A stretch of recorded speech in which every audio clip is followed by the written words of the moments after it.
Do you remember the first time you felt that something about you wasn't enough? Maybe it was the way they looked at you when you cried for no reason, or how they told you to stop being dramatic when your heart was breaking. Maybe it was when you showed your dreams to someone and they laughed, not because it was funny, but because they didn't believe you could ever make it real. That's where it begins. Childhood isn't just about what happened. It's about what you learned to silence, the fears you buried, the voice you stopped trusting, the parts of you that were punished, ignored, or simply unloved. Little by little, you started wearing masks, not because you wanted to lie, but because you had to protect what was real. You learned that being accepted meant shrinking, that being safe meant being invisible, that being loved meant being someone else. You see, before you could even understand, the world had already decided who you should be. They praised you when you pleased them. They punished you when you questioned. They rewarded obedience, not truth. And slowly, you became a stranger to your own soul. You learned to smile when you were breaking, to say, "I'm fine," when you were drowning, to perform instead of express.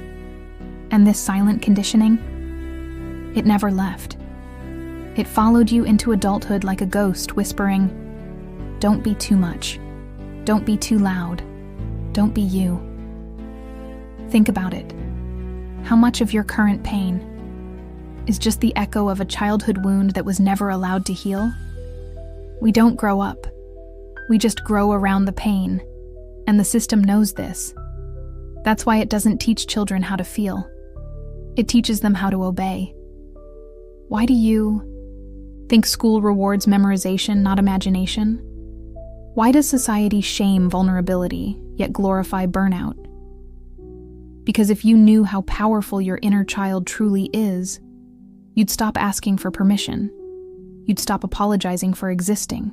You'd start creating instead of conforming. But here's the twist most people never see. You weren't just a child when they programmed you. You were pure potential. You were fire, intuition, truth, and they were afraid of that. So they told you that you were too sensitive, too emotional, too different. But you were never too anything. You were exactly what they didn't know how to handle. So they broke you before you could rise. And now, as an adult, you carry the weight of that brokenness, thinking it's your personality, thinking your anxiety is just how you are, that your sadness is just your flaw. But it's not you. It's what happened to you. And it's time to remember who you were before the world taught you to forget if this brought something up for you. Write, "I remember," in the comments. If you felt your inner child stir, write, "I was always enough." Because now, we move into the part they fear the most.